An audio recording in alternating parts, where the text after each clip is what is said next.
Olá pessoal, bem-vindos a mais uma aula de geografia. Hoje falaremos sobre a produção mundial de energia. O petróleo e o carvão mineral são atualmente as principais fontes de energia no mundo. A poluição atmosférica está atingindo índices alarmantes com esses tipos de combustíveis fósseis. São os mais utilizados pelo fato de serem também os mais baratos, os mais acessíveis. É fundamental que a gente tenha novos investimentos em outras fontes de energia, como, por exemplo, as fontes consideradas limpas, as renováveis. A produção de combustíveis fósseis no mundo, ela é a que tem a maior quantidade de produção, pois no mundo a grande oferta de carvão mineral e petróleo faz com que estes combustíveis sejam os amplamente utilizados e, infelizmente, são altamente poluentes. Energia. Existem diferentes tipos de uso. A gente usa os recursos naturais de forma renovável, aquelas também menos poluentes, as alternativas, exemplos, a radiação solar, os ventos e também energia proveniente de vegetais, como a cana-de-açúcar, o milho, os chamados biocombustíveis. As não renováveis são aquelas mais poluidoras, que demoram milhões de anos para se formarem naturalmente. Por exemplo, os combustíveis fósseis, o petróleo, o carvão mineral, o gás natural, as amplamente mais utilizadas, principalmente o petróleo e o carvão mineral.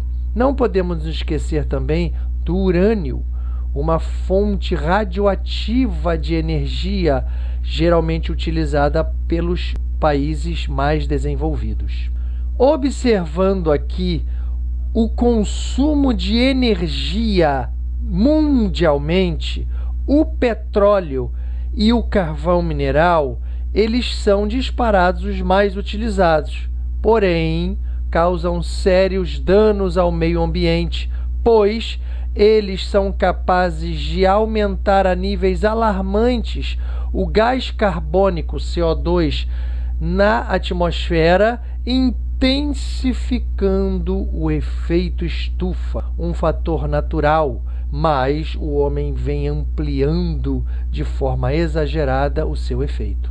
Neste gráfico, a gente pode ver que há uma produção muito grande do petróleo, 31,7%, o carvão mineral alcança 28,1%, o gás natural 21,6%, os combustíveis fósseis. Quanto à produção de petróleo mundial, a grande expansão ocorreu a partir do início do século XX com o grande desenvolvimento da indústria automobilística em larga escala, usado como gasolina combustível e o óleo diesel nos motores a combustão.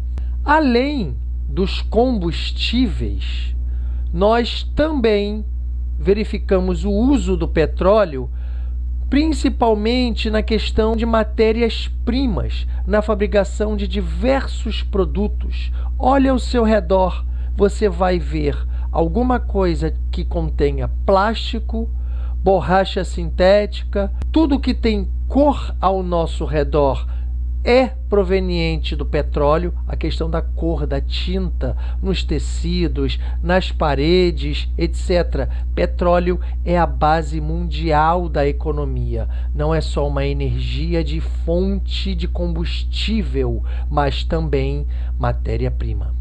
Por isso, o petróleo ele acaba sendo considerado indispensável à Organização dos Países Exportadores de Petróleo, a OPEP. é responsável para regular a produção de barris de petróleo por dia e, consequentemente, regular os preços mundiais. Dentre os maiores produtores de petróleo, a gente verifica a Rússia, a Arábia Saudita e os Estados Unidos. Lembrando que os 3 maiores produtores, dos 3, apenas a Arábia Saudita é pertencente à OPEP. O Brasil aparece em 9º lugar. Quanto ao petróleo no Brasil, a produção foi ampliada pelo pré-sal. E no pré-sal, além de quantidade, nós também verificamos um petróleo de qualidade, um chamado petróleo mais leve, onde possui um alto valor comercial. A produção média de petróleo saltou de 41 mil barris por dia em 2010 para quase 1,5 milhão de barris em 2017. E há previsões que, com a ampliação da extração petrolífera do pré-sal, esses números alcancem os 5 milhões de barris por dia. Isto fará com que o Brasil chegue a ficar entre os 4 primeiros produtores de petróleo, chegando a passar o Iraque e o Irã. O pré-sal, ele está dependendo da evolução de grandes investimentos e o pioneirismo de descobrimento de tecnologias ultramodernas pela nossa Petrobras, para que a gente consiga alcançar profundidades de 5, 6, 7 quilômetros. Isto nunca antes visto em nenhum lugar no mundo. Também há uma grande necessidade de mão de obra qualificada, e a produção petrolífera do Brasil, ela é concentrada na chamada Bacia de Santos. A Petrobras faz parcerias com universidades como a COP UFRJ, a PUC Rio, também em Campinas, São Paulo. Neste mapa, vocês podem verificar a produção no pré-sal. O litoral do Rio de Janeiro é o que tem a maior abrangência na produção do pré-sal. Sobre o carvão mineral no mundo, a partir do século XVIII, com a primeira revolução industrial lá na Europa, Inglaterra, e o advento da máquina a vapor, houve uma grande expansão. E essa expansão no século XIX para o século XX, com a segunda revolução industrial, com o advento da energia elétrica, houve uma ampliação ainda maior com a quantidade de geração de energia elétrica proveniente do carvão mineral. E o carvão mineral é o segundo combustível fóssil mais consumido no mundo atualmente, no uso das termoelétricas. Também verificamos o uso para fabricação de cerâmicas, vidros, a questão da fabricação do aço nas siderúrgicas. No Brasil, o destaque é o nosso Rio Grande do Sul, com 89% de produção de carvão mineral. Porém, o nosso carvão brasileiro é de baixa qualidade e a produção também não é muito intensa, fazendo com que o Brasil importe cerca de 15 milhões de toneladas de carvão mineral por ano.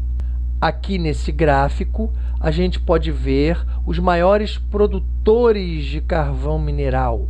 A China, disparadamente, quase a metade, né? Indo a quase a 45%, quase a metade do carvão mineral do mundo a China produz. Em segundo lugar, a Índia, logo seguido dos Estados Unidos, e o Brasil nem aparece neste gráfico de forma específica.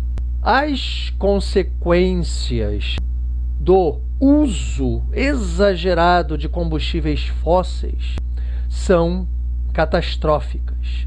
A questão da atmosfera, milhões de toneladas de poluentes são emitidos, ampliando a capacidade já existente naturalmente do planeta Terra do efeito estufa, concentrando altos níveis de gás carbônico CO2 na atmosfera. China concentra maior produção, elevando a temperatura média do planeta, ameaçando as cidades litorâneas, as calotas polares que tendem a derreter, elevando o nível médio dos oceanos, elevando a temperatura média global e ameaçando a vida do planeta inteiro, não só de nós, seres humanos.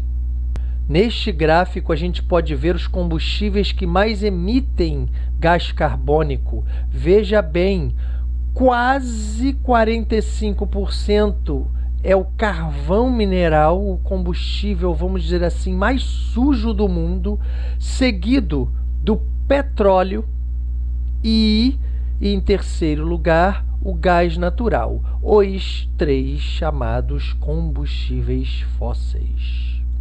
Neste gráfico, a gente comprova a produção de CO2 nas mãos dos três maiores poluidores do planeta. China, 28%, Estados Unidos, 15,5% e Índia, 6,4%. O Brasil, ele está em índices de apenas 1,4%. A questão das grandes cidades, os combustíveis fósseis também estão presentes nos veículos e, claro, nas indústrias já citadas, intensificando esse efeito estufa. O efeito estufa, ele é um fenômeno natural que a camada atmosférica naturalmente recebe, filtra os raios solares, eles batem no planeta Terra na superfície, retornam às camadas mais altas da atmosfera e parte fica acumulada na atmosfera e parte volta para o espaço. Essa questão do voltar para o espaço e essa intensificação de acúmulo de calor e essa diminuição do retorno do calor para a atmosfera, ou seja, o calor mais retido no planeta Terra, faz com que o efeito natural, o efeito estufa, seja aumentado com o fator ser humano, indústrias, veículos, poluição.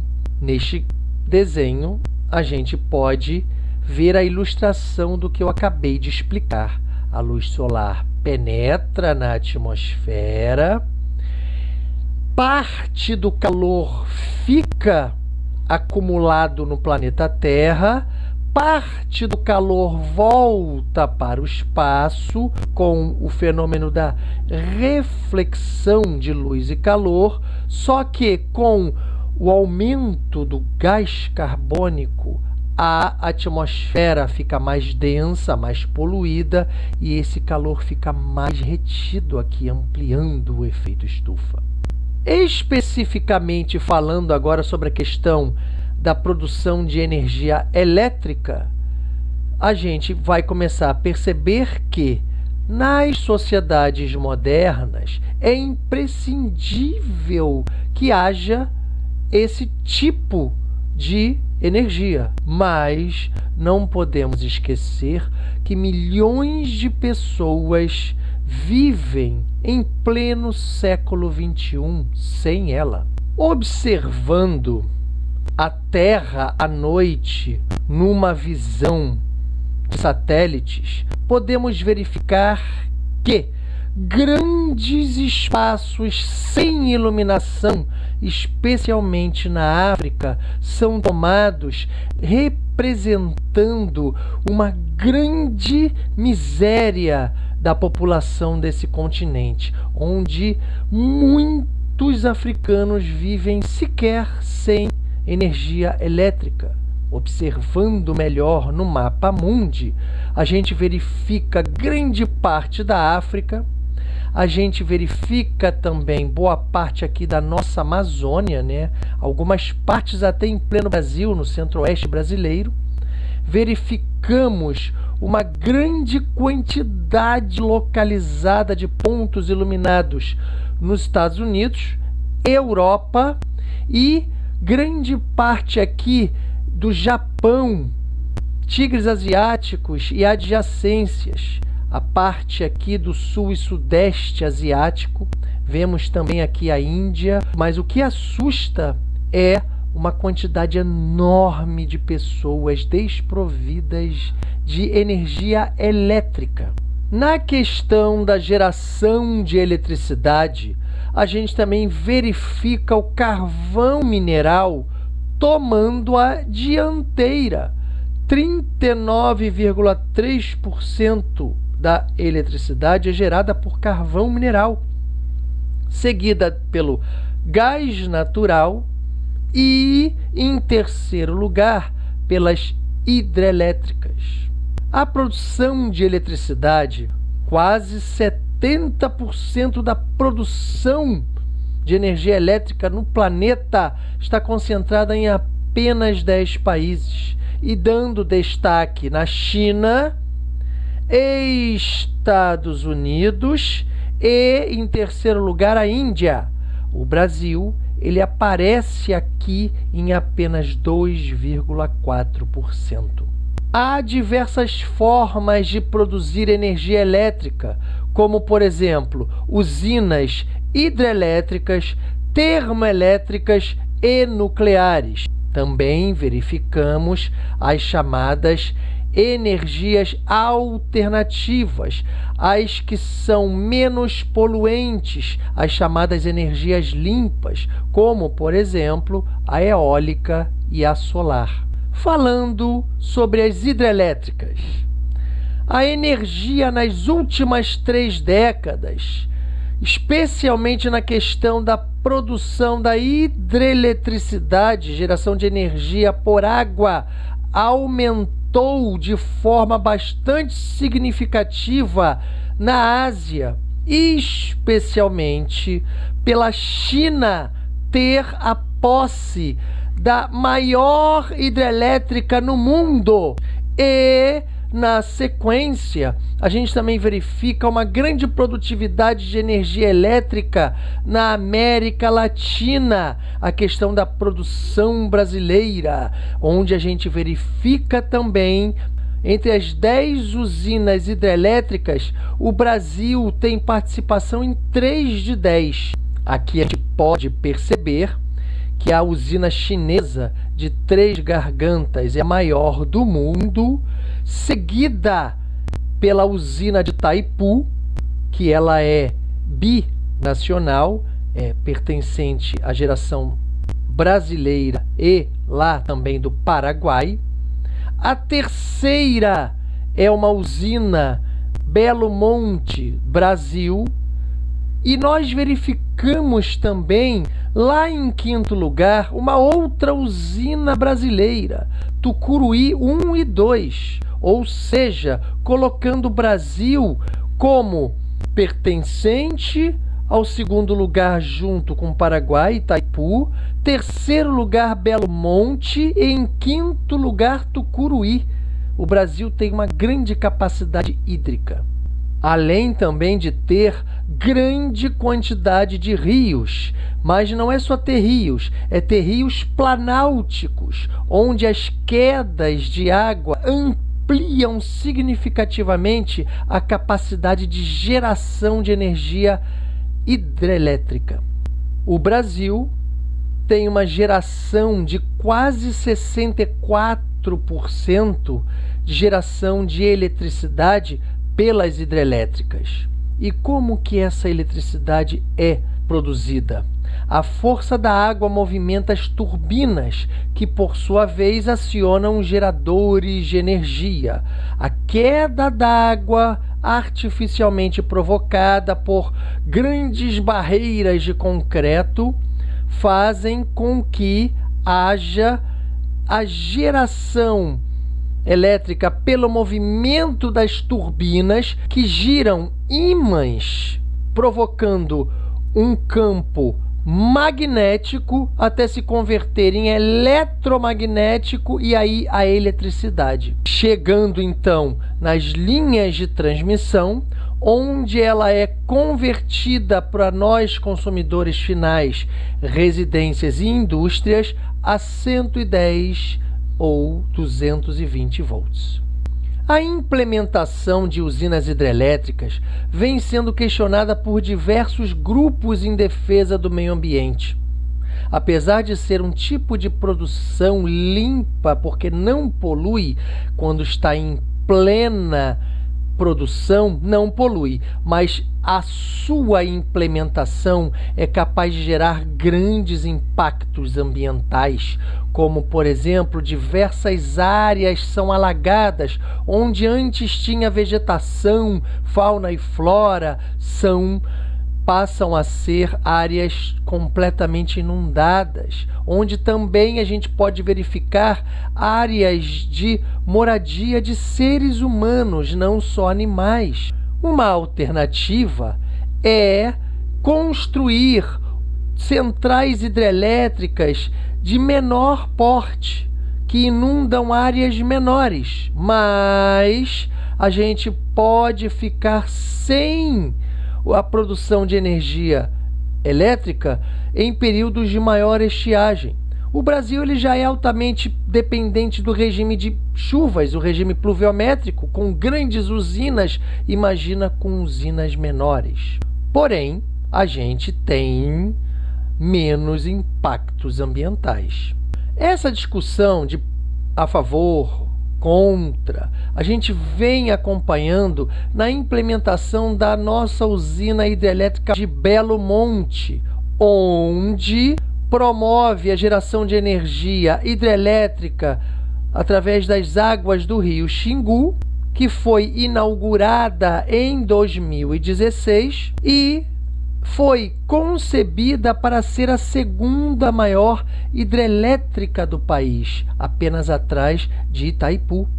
Contudo, críticas à usina permanecem, como, por exemplo, a forte resistência de índios, nos quais grandes quantidades de áreas alagadas prometem acabar com várias tribos indígenas, provocando grandes impactos ambientais e sociais.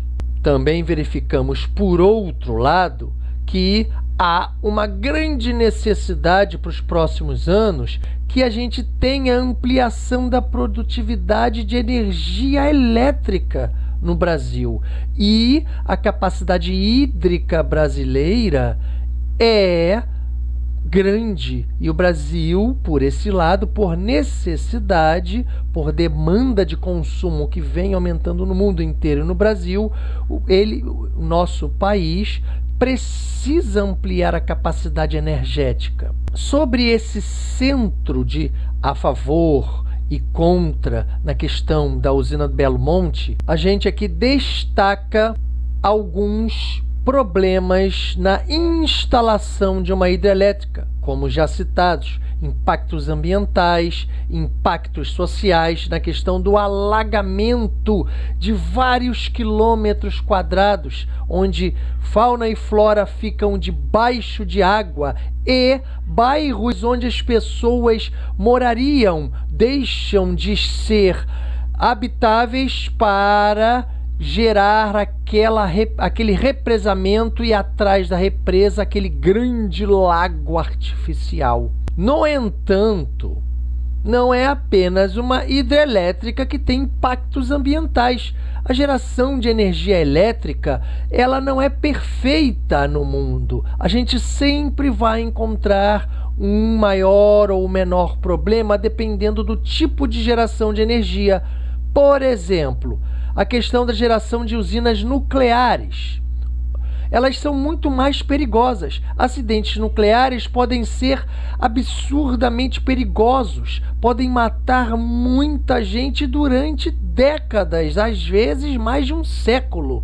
E a questão das termoelétricas, onde a gente vê a ampliação cada vez maior, gradual, dos níveis de temperaturas globais aumentando o efeito estufa. Antes da gente discutir sobre hidrelétrica, se é bom, se é ruim, termoelétrica, nuclear, qual é a melhor, a mais adequada, antes de mais nada, a gente precisa aprender a reduzir o consumo e utilizar a energia elétrica de forma consciente, cada um fazendo a sua parte. Na implementação da usina de Três Gargantas lá na China, a gente também vem verificando enormes impactos sociais e ambientais, onde há a inundação de 13 cidades e 4.500 aldeias, 162 sítios arqueológicos, tendo também um deslocamento de quase 2 milhões de pessoas. Aqui a gente verifica nesta foto a usina de Belo Monte, que está ainda em ampliação, parte construída e parte em construção. E aqui nesta imagem, a usina de Três Gargantas, na China. Quanto às termoelétricas, há uma produção de eletricidade a partir da queima de alguns combustíveis. A água é aquecida em caldeiras, produzindo vapor. Este vapor movimenta turbinas, tal qual a gente vê a movimentação também nas hidrelétricas, mas aqui é por calor. Nas hidrelétricas é por queda d'água. E dentre essas fontes de combustível que são queimadas, a gente verifica o carvão mineral, amplamente o mais utilizado no mundo, principalmente pela China e Estados Unidos, mas não no Brasil. No Brasil a gente verifica um uso de gás natural e a queima do bagaço da cana-de-açúcar. Quanto à queima do gás natural, apesar de ser um combustível fóssil, dos três, petróleo, carvão mineral e o gás natural, é o que possui a queima mais eficiente, tendo índices de poluição menores. Os custos de produção elétrica por termoelétricas são extremamente mais baixos, por isso seu ampliado uso em todo o mundo, infelizmente, gerando grandes impactos ambientais. Sobre a produção de energia nuclear, a gente tem, do mesmo modo que as termoelétricas, uma água aquecida gerando vapor e movimentando turbinas, campo magnético, eletromagnético e daí a eletricidade. Só que o fator de aquecimento não é um carvão, não é um bagaço de cana, não é um gás natural, e sim átomos de urânio, ou seja, energia radioativa. Geralmente são mais comuns em países desenvolvidos e que não possuem condições naturais de geração de eletricidade por água, por terem menor presença de rios. Não é o caso do Brasil. Para que haja esse tipo de geração, a gente precisa ter o domínio tecnológico, um investimento bem maior por conta de ser uma geração muito cara e vários protocolos de altíssima segurança, ou seja, poucos países são capazes de gerar esse tipo de energia. Países como Estados Unidos, França, a Rússia, a China, a Coreia do Sul, Canadá, Alemanha, Ucrânia, Reino Unido e Espanha.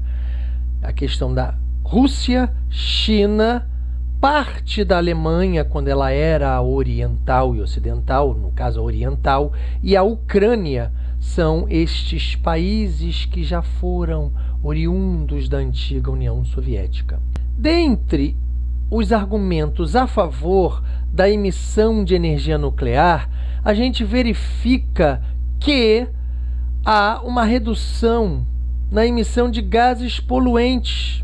Porém, o lado negativo é que, se tiver algum acidente, a gente pode ter gravíssimas consequências.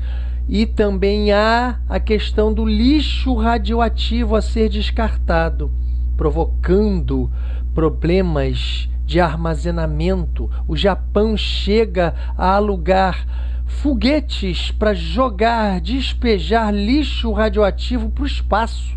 No Brasil, há 2 usinas nucleares em atividade no Rio de Janeiro, as chamadas Angra 1 e Angra 2, no município de Angra dos Reis. Há em construção a Angra 3. E nós temos, com a produção de Angra 1 e Angra 2, apenas 1,2% de energia elétrica do Brasil produzida.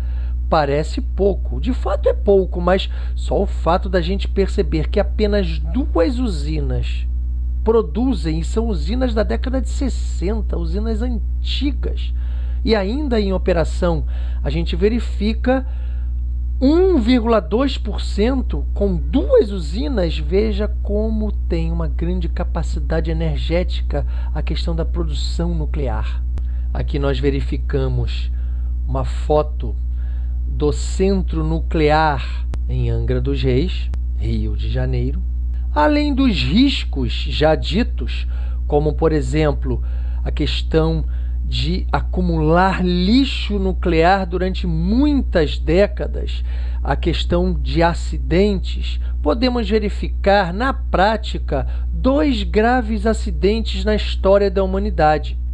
O mais grave acidente, em 1986, na usina de Chernobyl, na Ucrânia, ainda pertencente à antiga União Soviética, e um outro acidente mais recente, em 2011, na usina de Fukushima, no Japão, este provocado por um terremoto de quase 9 graus na escala Richter e ainda seguido de um tsunami, revelando quão é perigoso produzir energia por questão nuclear. A produção de energia de forma renovável e limpa é a mais recomendada por todas as nações, por todos os cientistas, porém é infelizmente pouco utilizada, porque ela acaba exigindo altos investimentos em tecnologia e muitas vezes empresários não estão dispostos a diminuírem a sua margem de lucro, ampliando os usos das energias mais baratas, os combustíveis fósseis, como carvão mineral, por exemplo. O uso das fontes renováveis de energia tem 2 passos a serem seguidos na história. Primeiro, a gente teve um grande impacto no preço do petróleo a partir de 1973, com uma guerra lá no Oriente Médio, Egito, Síria e Israel, com apoio lá dos Estados Unidos, e teve uma forte elevação no preço do combustível, a chamada crise do petróleo, e o mundo começou a perceber que havia uma necessidade de diversificar suas fontes de energia para não depender apenas intensamente do petróleo.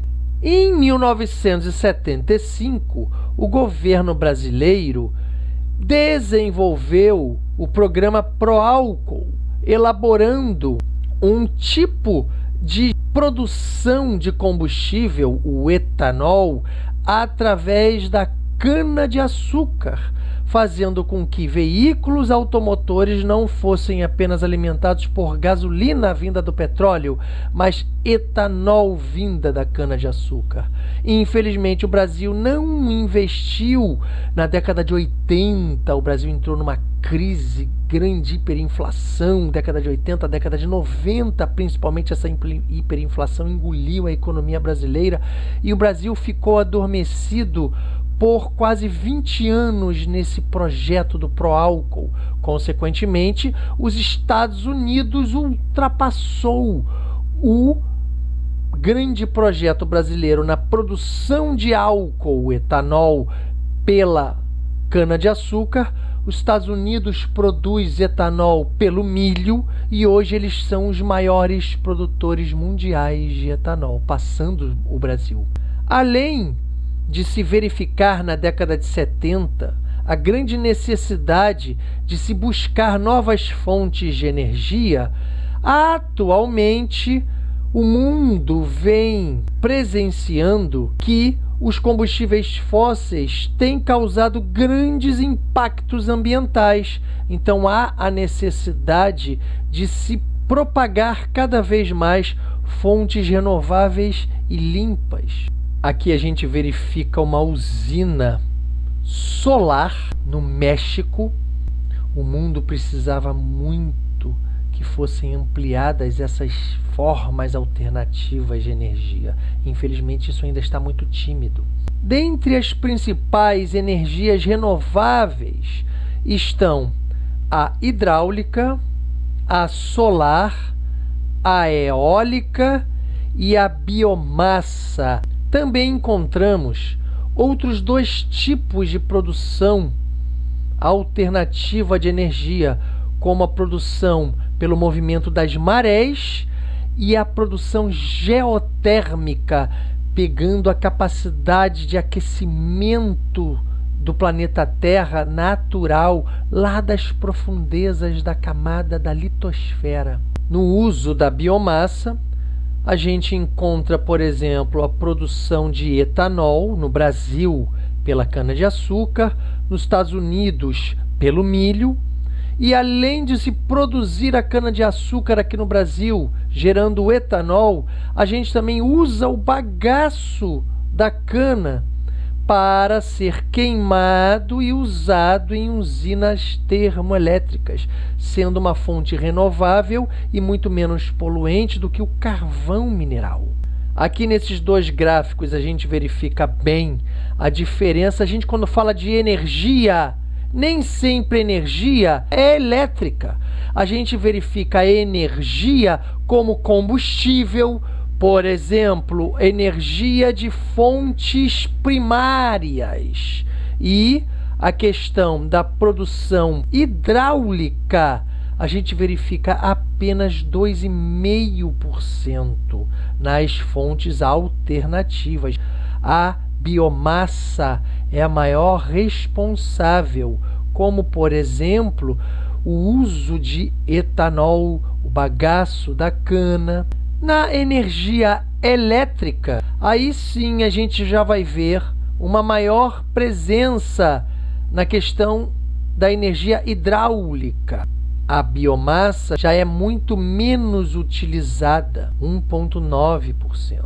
E, infelizmente, as melhores, as menos poluentes fontes alternativas de energia, eólica, solar, não são muito utilizadas em nenhum dos dois processos, nem nas energias primárias, nem nas energias elétricas. Falando da energia de biomassa, é uma energia gerada através da matéria orgânica, pode ser animal ou vegetal, onde a gente verifica a captação de elementos da natureza como cana-de-açúcar, milho, soja, madeira, captados pela prática agrícola chamada de silvicultura, papel, celulose, madeira. Também verificamos o descarte de lixo urbano e industrial, que ele pode ser jogado nos chamados biodigestores,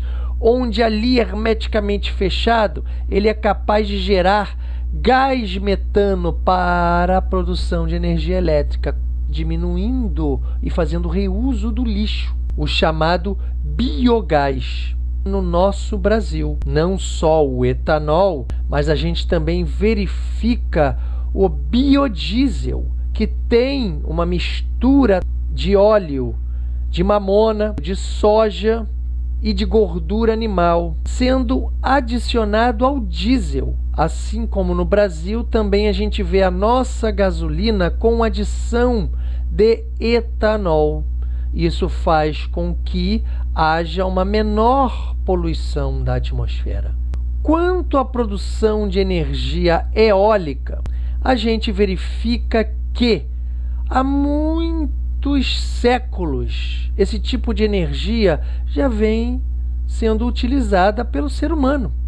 Por exemplo, a força utilizada pelos ventos nos barcos à vela, em moinhos na fabricação de farinhas. Hoje há uma maior tecnologia, onde turbinas eólicas são giradas, grandes hélices, aqueles parecidos cataventos, né?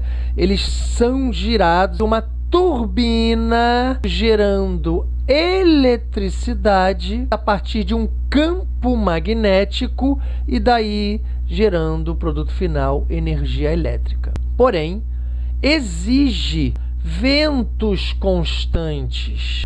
No Brasil, a região mais propícia para esse tipo de geração de energia é o Nordeste brasileiro. Mais especificamente no Rio Grande do Norte. Neste gráfico aqui a gente verifica os dados estatísticos de uso mundial de energia elétrica proveniente de fonte eólica. A China, em primeiro lugar, 35%, Estados Unidos 17%, a gente infelizmente verifica o Brasil aqui com geração de apenas 2%. Na energia solar, a gente verifica a produção a partir da captação da luz do sol com placas fotovoltaicas. É alta tecnologia empregada nesse processo.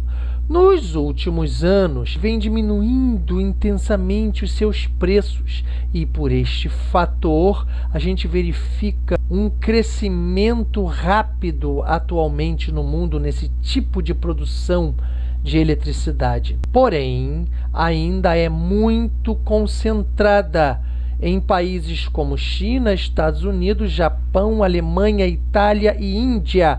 Quase 80% da produção do mundo está em apenas 6 países. A gente vem observando um estímulo para que haja uma produção descentralizada desse tipo de energia, ou seja, pessoas com as suas residências instalam placas solares nos telhados de suas casas e aí geram energia elétrica por placas solares que a própria pessoa compra. Também verificamos geração de energia solar em grandes parques solares, mas atualmente esse processo vem se intensificando em países com vastas áreas disponíveis, como China, Estados Unidos e o Brasil, que vem ampliando, apesar de ainda ter um uso muito pequeno, o Brasil vem ampliando o uso de energia solar. A China possui o maior parque solar do mundo, com 4 4 milhões de painéis solares, numa área de 27 quilômetros quadrados. No Brasil, ela é concentrada no Nordeste, onde a gente tem sol o ano inteiro, especificamente nos estados de Bahia e Piauí. O maior parque solar do Brasil está no Piauí, Nova Olinda, onde há 930 mil painéis. Veja bem, a gente não tem nem 1 milhão de painéis, enquanto que a China tem 4 milhões. O parque solar da China é 4 vezes maior do que o nosso maior parque. A China sempre participando de números astronômicos. Então, a partir desse estudo das energias alternativas, fica aqui um alerta para que o ser humano promova cada vez maior uso desses tipos de fontes alternativas, para que a gente não venha a ter uma maior destruição da vida no planeta Terra, de todos os seres vivos, incluindo nós, seres humanos. Bom, chegamos então ao final de mais uma aula. Fiquem com Deus, pessoal.